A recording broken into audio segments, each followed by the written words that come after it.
Hari ini kita sarapan di luar ya. Di luar. Ruangan luar lah ni. Jadi di sini kita hari ini kita sarapan. Makan cokodok jagung. Cokodok jagung yang terakhir bersama dengan air Nescafe. Lepas tu ada kuah lemak. Okey.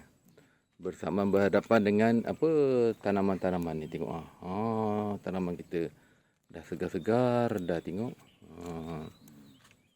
Tu tanaman kita. Yang belakang sana ada seekor minah dengan didip. Okey.